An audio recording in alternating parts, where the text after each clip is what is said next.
you can introduce yourself if you like to, and start at the beginning, what year it was, and how you got into veganism, and then how it unfolded.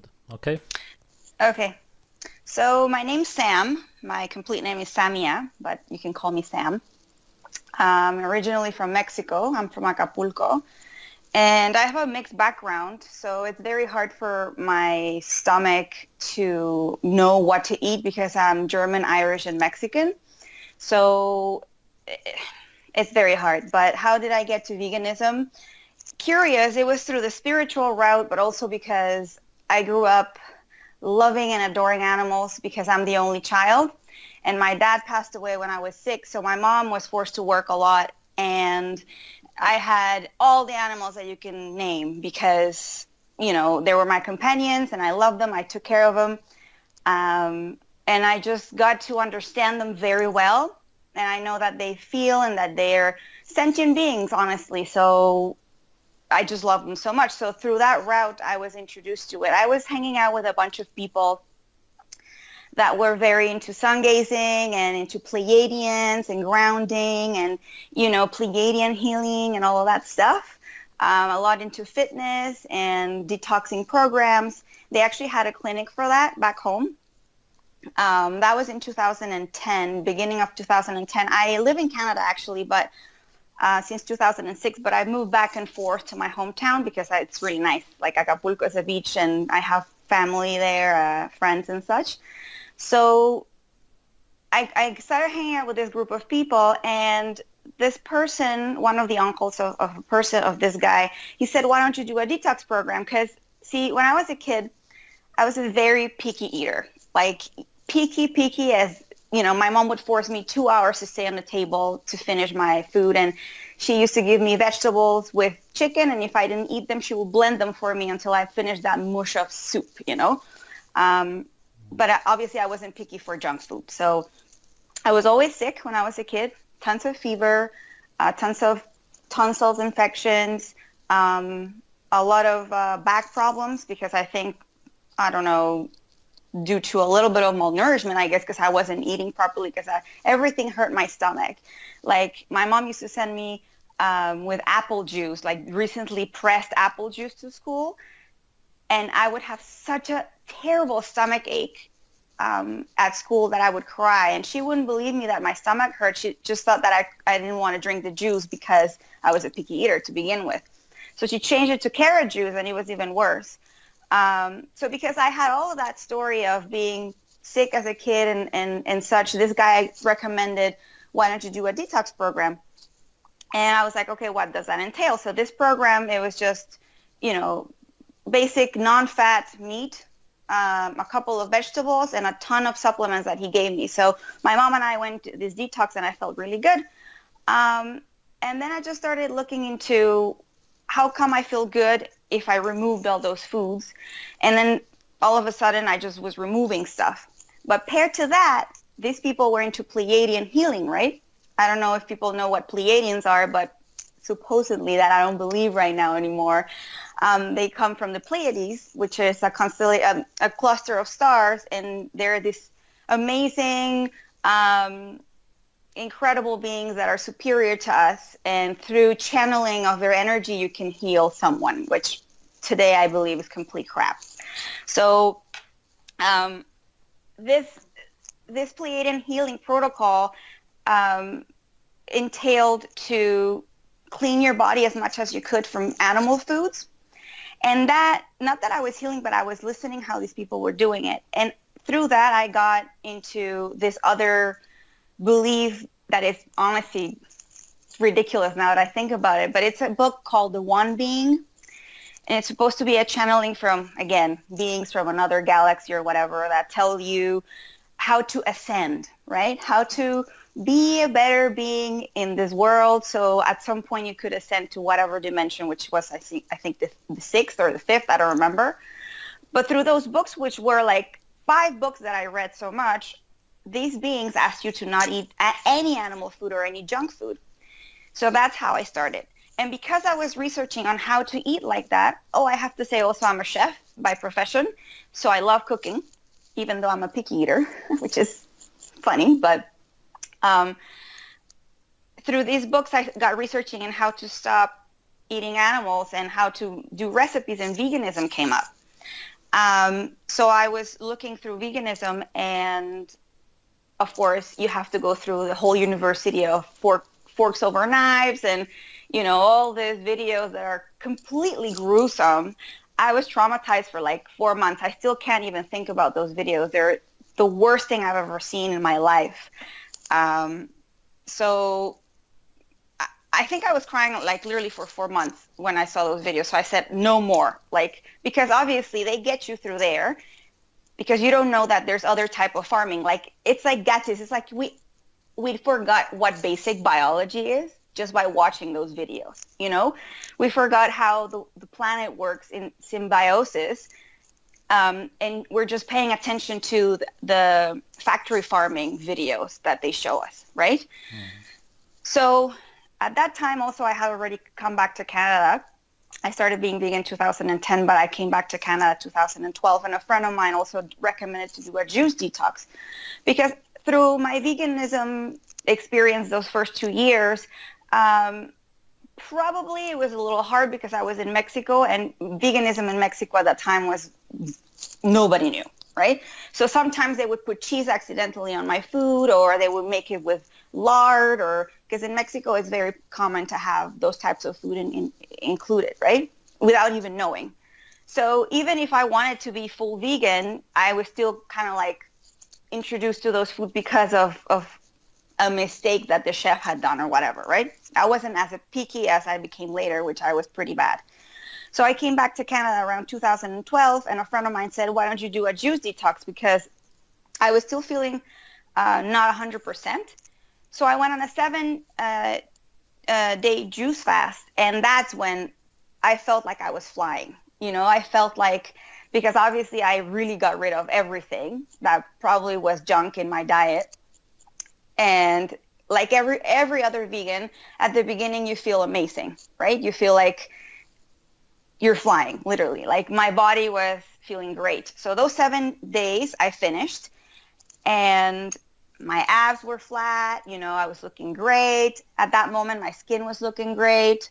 So I got into the juicing stuff, and I started researching. I became a self-taught nutritionist because I wanted to know what was good and all of that. So, all of us as vegans, we do tons of research, but of course, Google's going to feed you what you need to read, not really what it is, because you're really looking into specific topics. Like, if I was looking to see what kind of minerals juice, a typical green juice had, it will dump the minerals there, but I didn't look into if they were absorbed through my body or not. So I started getting so much into juicing that I decided to create a business. And this was in 2012 at the end. I was full vegan now in Canada, which was super easy because everybody knew what veganism was. And I started traveling back home just because of vacation, whatever I had to do. And people were like, wow, you look amazing. Obviously I was a size 0 because I had done all these veganism. Probably I was a size 6 like I am now. And then I dropped so much weight. I was weighing like 110 pounds, and I'm 5'3", and I was really skinny. The first time I landed in Mexico after all this veganism juice fast, one of my friends told me, you have a 14-year-old, a body of a 14-year-old girl. What happened to you? But I couldn't see it at that time. I just felt great because I was a size 0 and I was feeling great. My skin looked great. So friends of mine were like, I need you to help me do the same thing, right? So then my business exploded back home, and I was traveling from Canada to Mexico to do all these juices. So I used to sell empty bottles, which it was pretty smart. I used to sell empty bottles with little bottles with supplements, spirulina, wheatgrass, hemp seeds, chia seeds, all of this stuff, probiotics, very cool and whatever, very vegan and innovative, because you speak like this when you're vegan or whatnot. You're like so over the top egocentric. That, I created this beautiful package with, the design was made in Spain by a friend. So it was really great. It was a beautiful package, but it was empty bottles. So I used to give you a program, and you would actually juice for yourself, because I didn't have, any means of having a juice bar or transporting stuff from Canada to Mexico other than the stuff that I just mentioned. And people were going nuts for that, because back in 2012, back home, it wasn't as popular as it is now. Everybody has a massive machine that can hold tons of vegetables, and you can juice gallons, right? I started with a typical Breville machine that it's a centrifugal machine, and then I started going up to masticating juicers, up to the biggest masticating juicer. I forgot the name. It's a metal thing. I forgot. Anyway, and then I started traveling so much back home that I was making more peso than Canadian peso. Canadian dollar, sorry, there's no Canadian peso. So then I decided to just stay there for a little bit. And this, I'm talking around 2014 at the beginning, that I went to Mexico, and because I'm a chef, people were starting to get into, and my hometown is very small and everybody knows each other. So everybody started asking for cooking classes. So there I was in my apartment in Acapulco, receiving at least 10 to 12 people every weekend to show them how to cook vegan. And mind you, the plates, the dishes were beautiful, because veganism can be gorgeous to the eye, right? Colorful, and you can dress it up so beautifully, so people get drawn to that. And on top of that, I was doing so much research that I was giving mini lectures to people in regards to nutrition, whatever I could research, which would make sense, because all of your videos that I've watched, you do the research, and they say that rats develop cancer with whatever casein, right? And this and the other. So you do believe that, but the research now that I know, it's pretty biased to what's reality to all of us, right? And also, we're not rats, so you can't compare us with rats. But at the time, I was so involved. So anyways, I started with I did my juicing program that was selling pretty good. I was doing my cooking classes, which were going great. I started getting very popular, even across the country. I had tons of interviews with shows, and I was in magazines. I used to write articles. It was pretty big, because I was the only one doing that, probably in the south of Mexico. So then, in one of my trips back and forth, because I stopped the cooking classes and I came back to Canada, and then in one of my trips I discovered that some of my acquaintances, I will call them, because I know them since we're kids, but we were never that close. They were opening an organic store in a really nice plaza back home. So these people were like, oh, well, why don't you come here and sit, because you're very knowledgeable about supplements and stuff. And I'm like, okay, fine. It's nice. It has air conditioning. I can work there, because at that time I was an entrepreneur, right? So I was sitting there, and I started looking around, and they didn't have much stuff, because they were trying to target local stuff. And local stuff back home, they don't have those types of high-end, supplements that you get in the U.S. or Canada or Europe. So I started saying, you guys, you need to bring spirulina, and you need to bring wheatgrass, and you need to bring, maca, and you need to bring this and the other. And chia seeds are pretty endemic to Mexico, so it was easy to get. But the other stuff, they started sourcing, and they started listening to me. So through my influence, that organic store started getting a lot of attention. And a couple of vegans started rolling in and out and whatnot. And I started chatting with them. They're like, oh, well, can you advise me? So I started giving nutrition advice to those people. So there I was with my juicing program, teaching how to cook, sitting in the nutrition store or organic store, giving nutrition advice. And all of a sudden, I had 4 or 5 offers to open a restaurant, a vegan restaurant, because everybody was raving about my dishes, because I do have training for cooking, right? So they were beautiful. And, I was pretty selective with who I went with a restaurant, but next to the organic store, there was a spare, how do you say, ¿cómo se dice local en inglés? Location. Right, a location, right? So then they're like, why don't we open the restaurant here? I selected the organic people. They're like, we'll put the money and you'll put the know-how. And I'm like, fantastic. So mid-2014, in 2 months, Gases, I was able to run a restaurant. from I think August to the end of September, till the mid-October, I already had a running restaurant with everything. It was just so beautiful. You can Google it if you want. It's called Verde Vegan.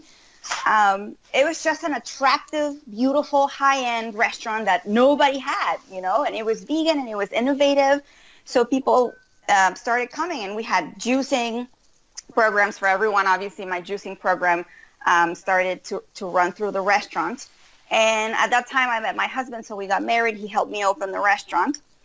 And he's an American guy, so he had a lot of knowledge into logistics and all of that, so he helped me a lot with that. Training people, everything. In 2 months, the design of the restaurant, it was a titanic work for me. At the end of it, I was exhausted. Obviously, my body started to tell that I was overexerting myself, because on top of that, I have a certificate for personal training. So I was training people on the side. So I was doing all of this plus training people in Toronto, and I was training people in Mexico. I trained brides. Obviously, I put them on a vegan diet. They lost the weight like that, and they were fit for their wedding, So everybody was like, Samia's the best. And I was like, yeah, my ego to the roof, right? So then we started working the restaurant, and it was a lot of work, 15, 13 hours a day. Very, very demanding customers. I wouldn't want to get into that because that's another topic, and I have to write a book about that. But I started having a lot of migraines that were, honestly, one time I was screaming the whole night, and my husband had to hold me and like a little kid tell me a lullaby to go to sleep, because I just couldn't. I thought my brain was going to like fall through my nose.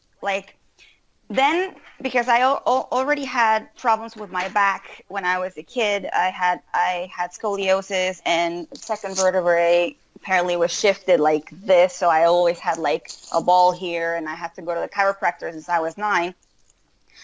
I started having a lot of back pain, especially on my shoulder, like a ball. I had to go to the massage therapist to aid it, but nothing was happening.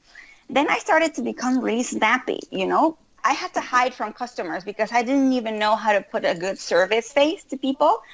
I was starting to get extremely hungry because I was overexerting myself, and the vegan food wasn't really, I had a vegan restaurant, so I was eating from my restaurant, massive meals, hamburgers, salads, Buddha bowls, all this stuff, juices and smoothies, and I took every single supplement that you can tell me. I took it.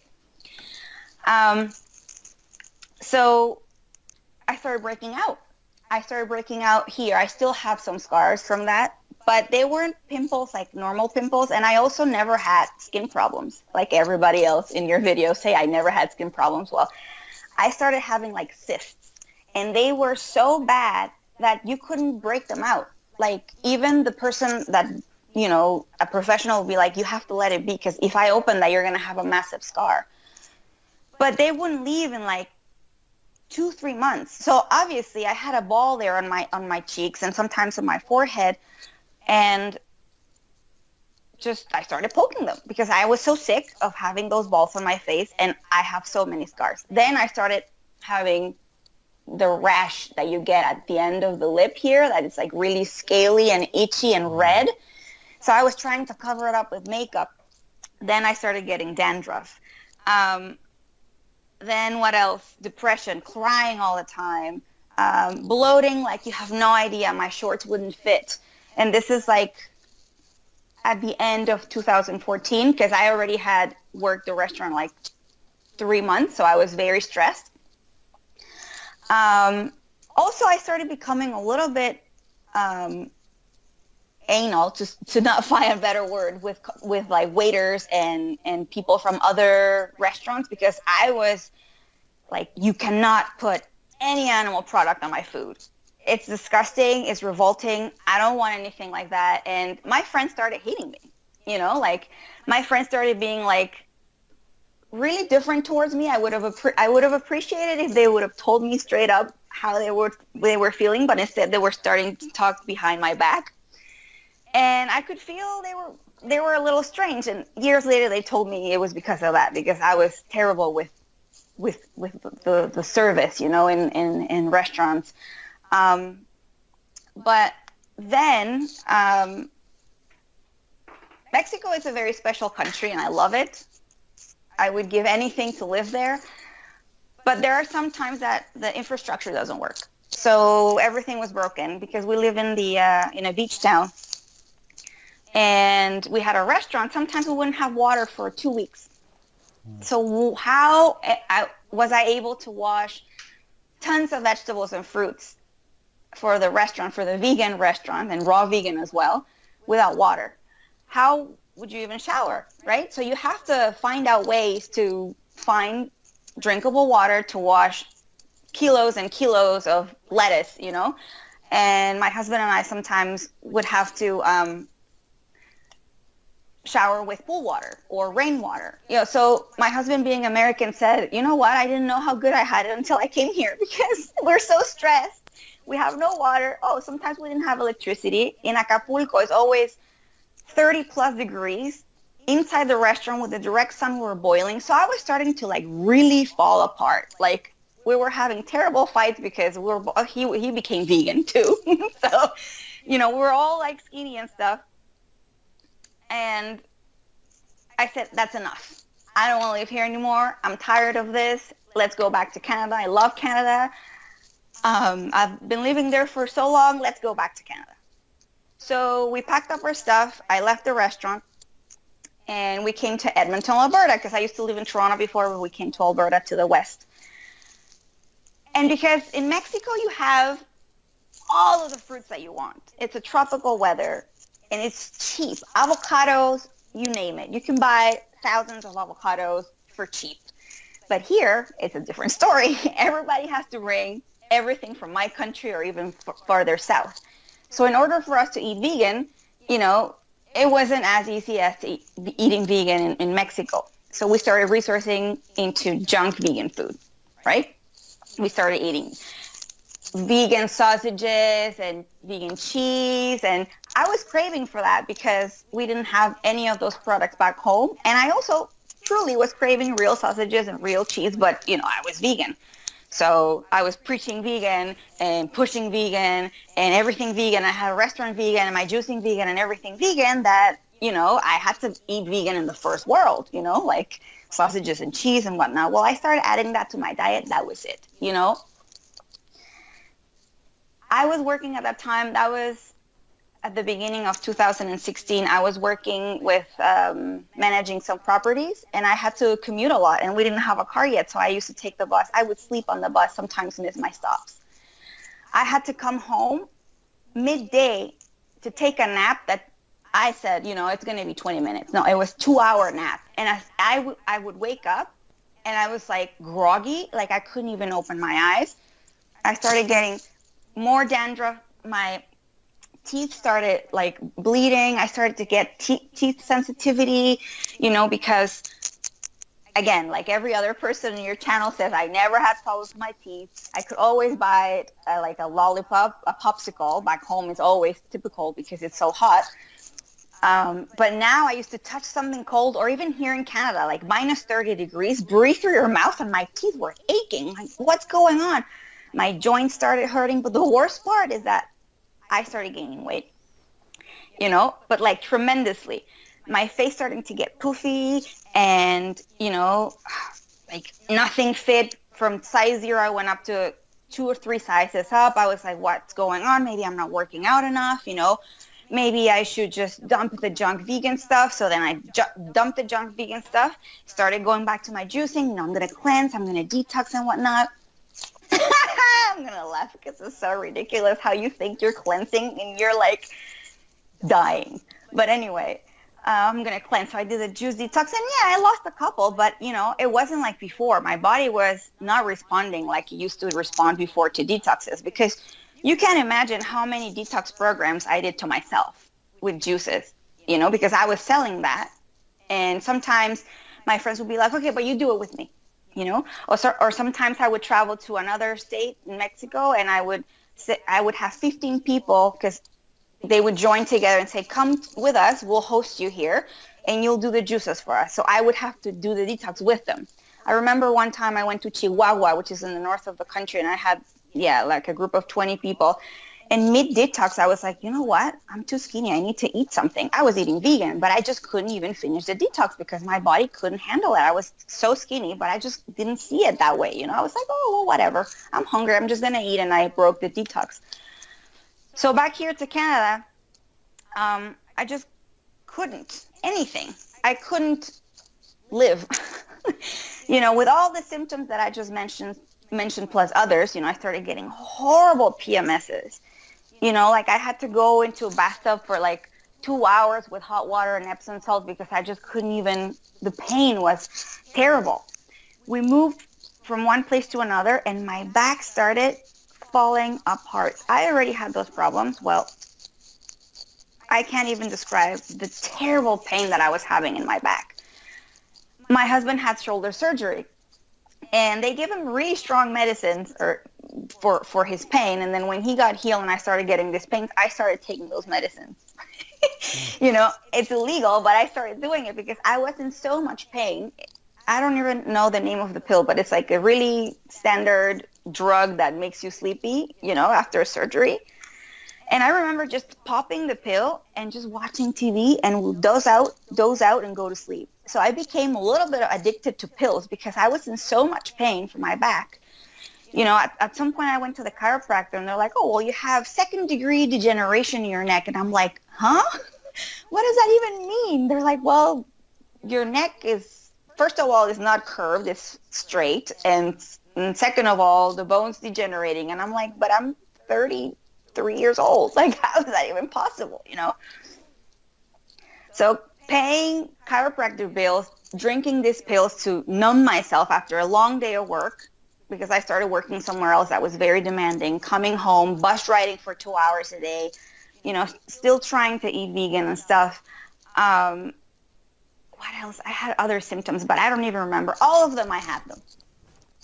I started to see myself in the mirror, like really like, ugly and like sick and swelled and poofy and just depressed, that I said, okay, there has to be something wrong here. Again, I love animals. I love veganism. It has given me a lot, but I want to know what's wrong.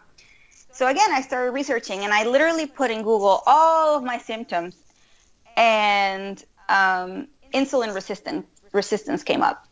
And I was like, whoa. I'm like, I'm insulin resistant? What does that mean? So I started researching. What does that mean? What does that mean? What does that mean? And borderline diabetic, clearly. Like, borderline diabetic. I couldn't keep my eyes open. Every single thing that I ate made me super happy the first 5 minutes, and then, like I was just like this terrible ball of problems. So then I started researching on how to cure that. And long behold, I came across Ketogenic Diet. And what does that entail? Salmon, cheese, chicken, eggs. And I was like, ew, I can't eat eggs. I was crying like such a drama queen. It's ridiculous, I can't eat eggs. It's disgusting. It's like, what is it? The menstruation of a hen or whatever, Also because when I was a child, one time I opened an egg and there was a partial chicken there, and that really traumatized me, like I saw all this blood in the plate and I was like, ah! But anyway, I said, I need to heal. I'm going to try this out. And I started eating ketogenic at the mid 2017. So I had dragged all of this with me since, like the symptoms, probably since mid 2014. So the first time we went to a restaurant, I'm like, I need someone to serve me something. I'm not going to cook it myself. We went to a restaurant and I had a chicken. Like everybody else, I can't even describe what happened to me. I was like, like my eyes went like this, like a cat when you open a cat can or you give them a piece of meat. I was like, this is incredible. And I just finished the chicken. And I started implementing ketogenic diet, and I started feeling so much better. I think my body went down to its normal weight for a little period of time, but I had made so much damage to my body that it gained the weight back. And I was very strict because I was strict with veganism. I was going to be strict with ketogenic diet. Well, lo and behold, I had hypothyroidism. My numbers went through the roof from the TSH, and the doctors are like, well, you have hypothyroidism. I'm like, what? I didn't even know. I was never sick. Since I started veganism until I started getting the first symptoms, I was always great, except for one particular problem, which is pretty TMI. That's why I'm not mentioning it, but then I started getting all these problems, and then I got a little better with ketogenic diet, and then I had hypothyroidism. I had to go research what that was. So I started battling with hypothyroidism, and then me and my husband started trying for a baby. This was this year, at the beginning of this year. So end of March of this year, oh, you're pregnant, woo, and this is where it gets interesting. I was pregnant, and my symptoms were, okay, there's the symptoms of a pregnant woman, multiply that by 100. My body was not responding well. I was feeling crappy all the time. I was even crying. I couldn't swallow my prenatal vitamins, I was like, I would cry, literally. My husband would laugh, but you're so ridiculous. I'm like, I can't. I feel awful. So we told my mom that I was pregnant. And when I was 10 weeks, we told my mom here in Canada. We made her a surprise. We brought her here, and then we told my husband's parents through Skype. And it was like, yay, you're pregnant, woo. That was a Wednesday in May. On Friday, I had my first ultrasound. And we went to the ultrasound. And the nurse is there, looking and stuff. And I thought it was going to be like the movies. Like you go and you have the screen and you see all the baby and whatnot. They're like, oh, there's a little foot and there's a little hand. Nothing happened. I'm like, oh, okay, well, maybe not. They don't do it here. So then the nurse is like, well, I'm going to have to do this other invasive exam. I don't know if you mind. I'm like, oh, whatever you have to do. So they did the invasive exam. It wasn't fun. She's like, I'll be right back. She left. 10 minutes later, a doctor walks in, really serious. I'm like, okay. And he says, it's like, unfortunately, there's no baby in there. You have a molar pregnancy. And I'm like, huh? Again, what? I'm like, what is that? I'm like, I don't know what that is. Is that like outside? It's like, well, instead of a baby, you have a tumor. And I'm like, okay. So obviously I started crying, and my husband was like, you're okay? He's like, well, that was a Friday, right? You need to go on surgery right away, because we need to take care of that. And they don't give you much information. So I came home and I started Googling. We all cried. We cried it out. We were okay. It was just an idea. It wasn't even a baby. So, but I started researching, and if I didn't take care of that really quickly, from a tumor, it could have become cancer. So there's different stages of that, and my stage was number 2, and if I didn't take care of that quickly, it would have been choriocarcinoma, which is, the name is like horrible. So it spreads through your lungs and through your liver if you don't take care of it. So on Monday, I was already in surgery, like that. Like the system here acted quickly, because if you don't treat it, it just spreads. So Monday I was in surgery. It took me 2 weeks to recover from that. My body, even though it did a little bit well in ketogenic diet, I just don't think it was, strong enough for this stuff, obviously. And then researching into what that is, it's the tumor develops because your egg is empty. So then the sperm comes to the egg and tries to overcompensate for what the egg doesn't have, right? So, well, now that I think about it, it's because I ruined everything with veganism. I blame veganism for this, literally, and hypothyroidism because of that, So I went through surgery, and then you have to go to the lab to take some blood tests twice a week, because there's some levels that are called HCG, or hormonal level for pregnancy. Obviously, my levels were like thousands and thousands higher, like normal pregnant women, and that's why I was feeling so awful. Because you have to know that in 10 weeks of pregnancy, I looked like a 4-month pregnant. Everybody was like, "Oh, those are twins." No, it's a tumor. There's no twins. There's a tumor in there. So every 2 times a week, I should go for blood tests just to make sure that that level would come down. And as long as the levels are coming down, you have to reach -5. You're good. It means that the surgery worked and they removed all the tissue and you're good to go. At this time, I didn't even care what I was eating, because when I became pregnant, I had cravings for the crappiest thing you would imagine. Literally, white bread with ugly yellow cheese and chips, and that's what I wanted to eat, because my body was craving just nutrients all over, but I didn't know how to process that, and my cravings were awful.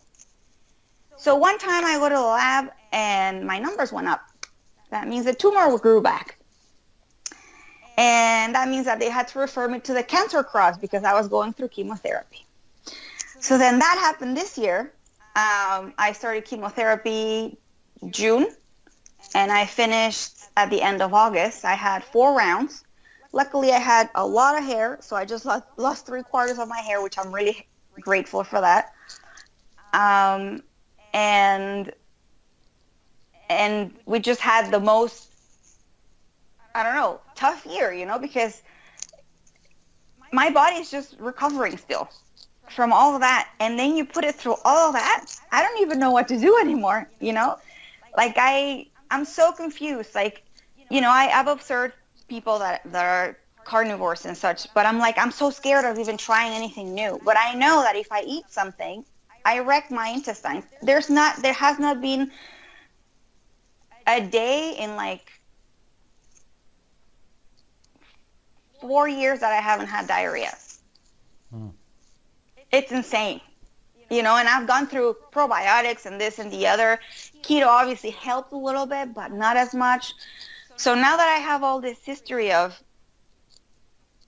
what just happened to me this year, it's like, okay, well, what am I going to try now? But lately I've been craving so much animal products that we have been incorporating bone broth and, ketogenic diet, I have to say, helped me a lot through chemotherapy, because I read that I shouldn't eat sugar at all. And after the tumor was gone, my craving levels for crappy stuff went down.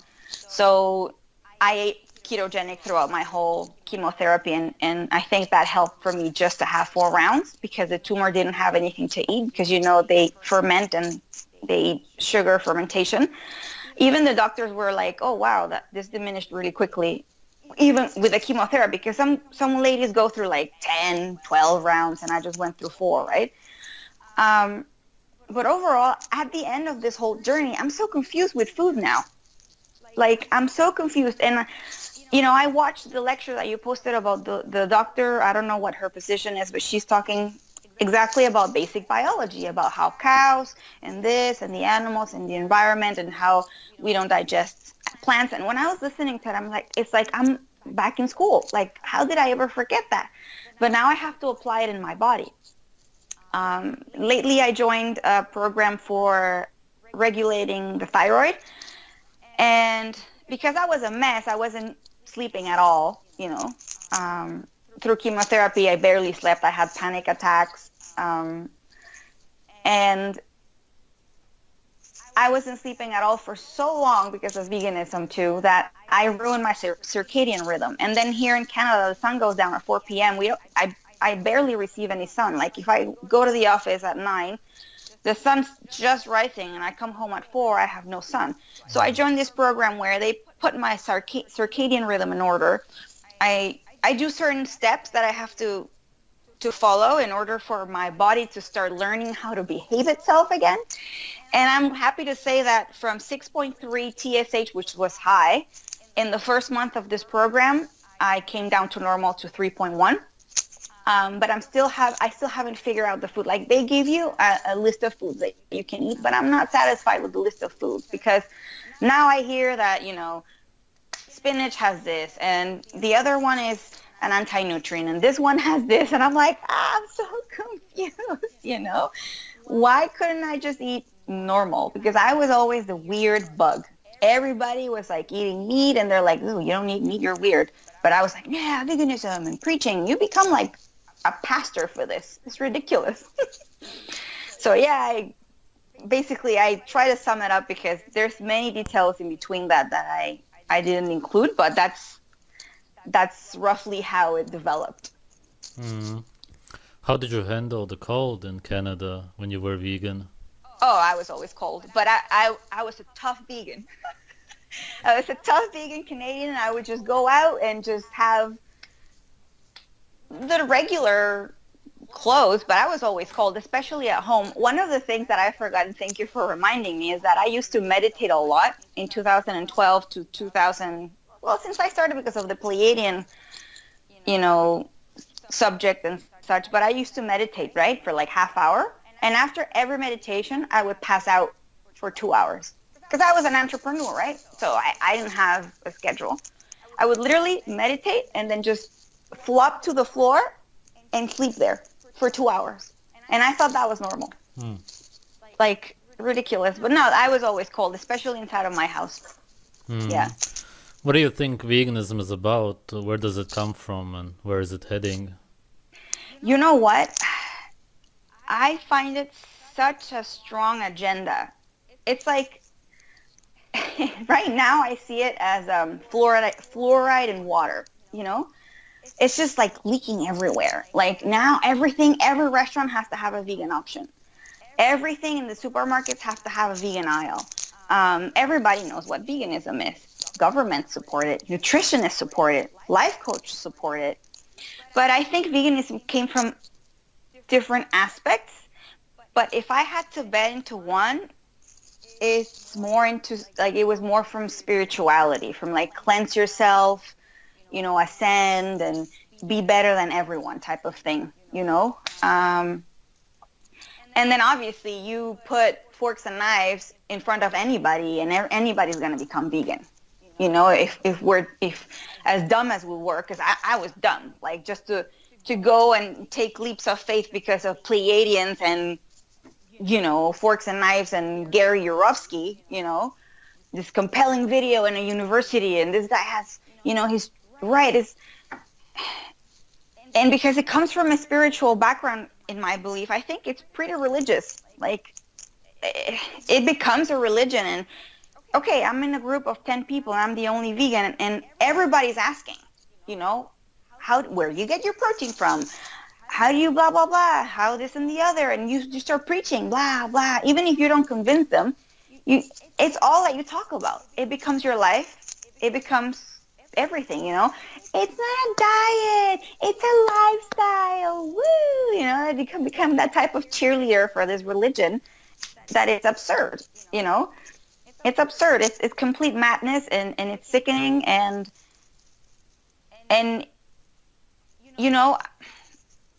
I wouldn't say that if I went back I wouldn't do it because it gave me beautiful experiences. I had the chance to be an entrepreneur for a while and make my own buck, and that was completely satisfying. But in regards of health, no. Like one time I had a cat in Canada and I tried to make that poor creature vegan. Can you understand the oxymoron of this? I love animals. I'm vegan, but I'm torturing a cat because I'm so stupid and ignorant. It's ridiculous. The poor cat. I remember trying to feed him seaweed and this and the other to whatever, balance his food. The first time I opened a can of real food, that guy was like on the food like there's no tomorrow because he started developing, I think it's called pica, which is a repetitive behavior that cats have if they're malnourished. So he started licking cement. We would be walking and he would like lick cement because I used to leash train him back then. Or he would eat like soil, trying to find nutrients, the poor thing. So I think I had him vegan for like the first 2 months, and then I'm like, no, here, have some meat. You can't be vegan, but we fall into this trap of dumb. We're dumb. That's why I love your videos and how straightforward you are. Like, what an idiot, you say, or like, you're so stupid, because we're stupid, It's stupidity. Like, how else can I label it? You trust and you research, but you really don't research as much. And how do you see the future of veganism? What's going to It's happen? I feel that if we start getting enough sick vegans to tip the balance of the scale, enough sick vegans that are not scared of ruining their reputation, that are not scared of other vegans being poisonous to them, that are strong enough to come out and say, hey, I tried. I probably was preachy. I'm sorry. I made a mistake, but this is what I'm doing now. If we get to that point, probably in a couple of years, there will be more information about it. But because it's so rooted now and the movement's so stubborn, I do feel that it's going to become stronger for sure. Because when you're in that area of veganism, everything in your feed, in your YouTube feed, in your whatever, you know how internet works with algorithms and stuff. So everything that they push through your feed is vegan. So actually, I don't even know how I found your video, because I was typing in YouTube stuff about ex-vegans when I found the ketogenic diet, and I couldn't find anything. That was a long time ago. And I don't even know how I think because I started watching ketogenic videos, then your carnivore one came up, and I just clicked and I saw this ex-vegan thing, and I'm like, whoa. The first video I saw was the lady, that really nice lady, I think 20 plus years of veganism, and I was like, like, this is everything I live. Every single story that people tell, it's like exactly it. The body's so amazing. It's such a wonderful piece of miracle, that every single body, if you look back at your videos, the body tells specifically in a certain order, I think, the symptoms that it gives you and the alerts it gives, they're so telling, and they're the same, but we're so blind not to see. But yeah, I think it's going to become stronger, and yeah, because we have become politically correct in this world now, we can't, go out and say, because then you're like, ooh, I don't know. Do you still have contact to any of the vegan friends you used to have? Are they still vegan? I never had vegan friends. I always had acquaintances, because I had a restaurant and I was teaching people and stuff, but I never actually had close friends that were vegan. No, all of them are normal. Okay. Just the standard Mexican diet or a standard American diet or Canadian diet. But no, those acquaintances, no, I have no idea, because I left the restaurant, came here, and I just didn't. It's just the restaurant was actually taken away from me illegally. So I forgot about it, and I just didn't even want to talk to anyone over there. So. Anything else you would like to add? Any experience, something you learned, or something special you would like to say to any vegans who are watching? So to the vegans that are watching, value your body. Like, if you really love animals, love yourself first. You're a mammal. Why are you torturing yourself? Go back to basic biology. Go back to basic biology and totally switch your perspective, because, if you're an ethical vegan, then be ethical and buy grass-fed, agriculturally, beautifully raised animals, and don't go buy, factory farm until you find a good resource. Then you eat good meat. But veganism is just, honestly, it's like inflicting yourself like pain in the long run. Some people would last 20 years, as vegans, and and fine, they might look like healthy and they might say that they're okay, but they're not okay. It's a lie. Don't lie to yourself. Like, you're lying to yourself. There's so much information outside now that debunks every single vegan thing that you want to discuss, you know? Come on, like, let's be smart here. You want to be smart and you want to be, you know, take care of your body. Just do your research and just don't, it's like self-inflicting pain. And I find that to be very sad. I think I was a very sad person. I looked like a corpse. Now that I go back to my pictures, actually, maybe you will upload the pictures or not, but I look bad, you know? And it's been hard, Katis, to accept my body the way it is now, heavier in weight, but definitely not obese, you know?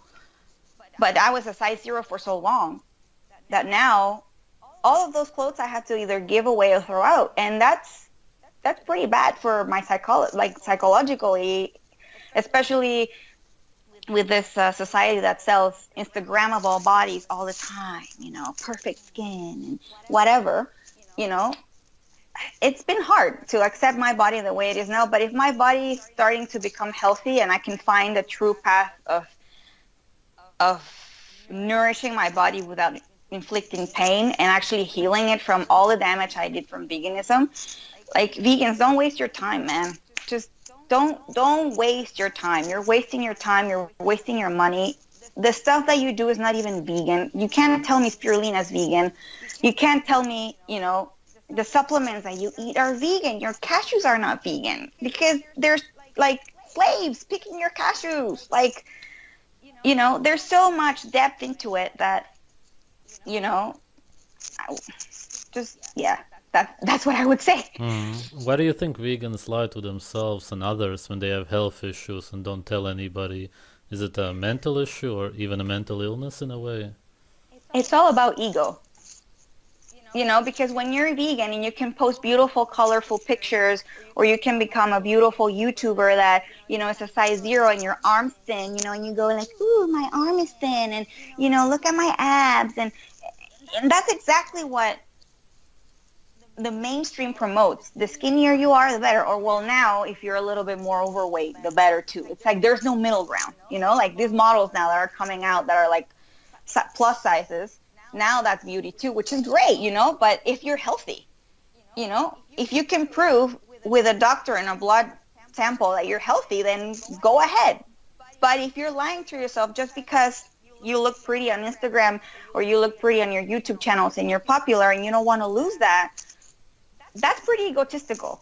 You know, if you have skin problems, if you haven't slept, if your teeth are falling apart, you know, if whatever it is that you have, there's something wrong with you. And the worst part is that you're not loving yourself because you're not listening to your body.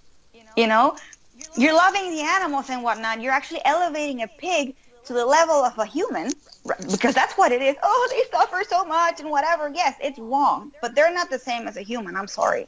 And I used to think that, you know, I used to think that, you know, they have the same rights and they have the right to be treated with respect. Yes, they're sentient beings. We love them. I love animals, but they're not the same level as a human. So if you're not treating yourself just as you would treat a pig, then what are you doing?